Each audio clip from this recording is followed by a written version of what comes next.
Hey guys, welcome to my YouTube channel Bengalhood. বেঙ্গলহুডের সবাইকে স্বাগত জানিয়ে শুরু করছি আজকে সকালটা। আজকের আমাদের গ্যাংটকের ডে 2 আর এটা হলো ব্লগ 2। জানি অনেকটা দেরি হয়ে গেল, তো আজকের মর্নিংয়ে আমরা গাড়ি নিয়ে বেরিয়ে পড়েছি বাজিরাগা স্ট্যান্ডের দিকে। তো বাজিরাগা স্ট্যান্ড থেকে আমরা গাড়ি নিয়ে সোজা বেরিয়ে যাব নাথুলা পাসের দিকে। তো 14,000 ফিট উচ্চতায় গিয়ে আমাদের কেমন এক্সপিরিয়েন্স হচ্ছে সেইটা আমরা শেয়ার করব আপনাদের সঙ্গে। তো এটা আমাদের শেয়ার গাড়ি ছিল, তো মাথা পিছু আমাদের লেগেছিল 1100 টাকা করে।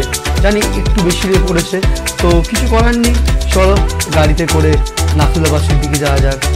আপনারা যারা বেঙ্গলহুড চ্যানেলে আমাদের গ্যাংটকের এপিসোডটা দেখেছেন, তো এখনও পর্যন্ত সাবস্ক্রাইব করেননি আমাদের চ্যানেলকে, তো অবশ্যই সাবস্ক্রাইব করে দেবেন, তাতে আমরা অনেক মোটিভেশন পাই নতুন ভিডিও আনার জন্য।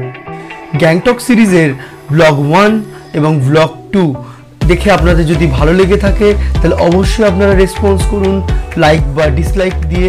তো আপনাদের রেসপন্স আমরা অবশ্যই দেখব কতটা ইমপ্রুভমেন্ট করা যায় আমাদের ভিডিওগুলোয়। অবশ্যই কমেন্ট করে জানান আপনাদের কেমন লাগলো, আর যদি আপনাদের কোনো এরকম ছোট্ট বা বড় অভিজ্ঞতা হয়ে থাকে ভ্রমণের, তো সেটা অবশ্যই শেয়ার করুন। পাহাড়ে ভ্রমণ পিপাসু মানুষেরা পাহাড়ি রাস্তায় অবশ্যই দেখে থাকবেন রং বেরঙের পতাকাগুলি।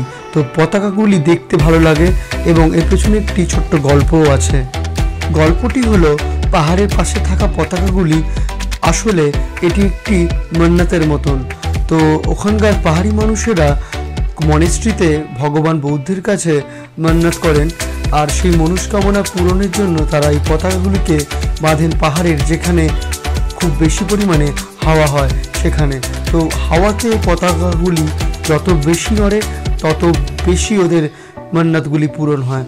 তো এটা আমার ড্রাইভার দাদার কাছ থেকে গল্প শোনা, তো এই গল্পটা আপনাদের সঙ্গে শেয়ার করলাম।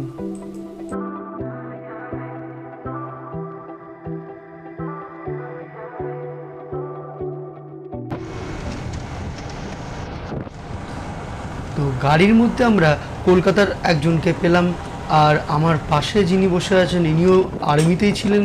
তো আমাদের নাথুলাতে গিয়ে অনেক কিছু গল্প শুনতে এবং বুঝতে সুবিধাও হলো, আর প্রাকৃতিক সৌন্দর্যটা তো উপভোগ করতে করতে যাচ্ছিলামই জানলা দিয়ে। তো ফাইনালি আমরা নাথুলার পথে রওনা দিয়েছি। তো এখন পাহাড় আর এখানে আমাদের ম্যাগি, তো খাওয়া যাক, তারপর আবার বেরোবো।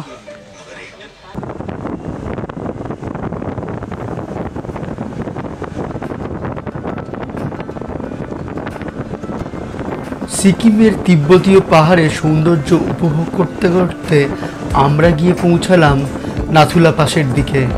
14,140 ফিট উচ্চতায় গিয়ে পৌঁছে মাঝের মধ্যে আপনাদের মনে হতে পারে ভমিটিংয়ের ব্যাপার আর একটু মাথা ঘোরানো, যেহেতু এটা হাই অ্যালটিটিউড জায়গা। তো এই এত উচ্চতাতে এসে আমার সাজেশন থাকবে আপনি হুট করে গাড়ি থেকে নামবেন না, নিজেকে একটু অ্যাকোমোডেট হতে সময় দিন। এত উচ্চতায় খুব বেশি তাড়াহুড়ো করবেন না এবং জোরে জোরে কথা বলার চেষ্টা করবেন না, ধীরে ধীরে কথা বলুন আর ধীরে ধীরে সিঁড়ি ধরে উপরে উঠে যাবেন। ওখানে দেখতে পাবেন একটি কনফারেন্স হল আর বর্ডারটা। তো চীনের বর্ডারটা হাইলি সিকিউরড জায়গা, তাই জন্য ওখানে আমরা খুব বেশি পরিমাণে ভিডিও করতে পারিনি। যে দেখতে থাকুন বেঙ্গলহুড, স্টে টিউনড, বাই বাই।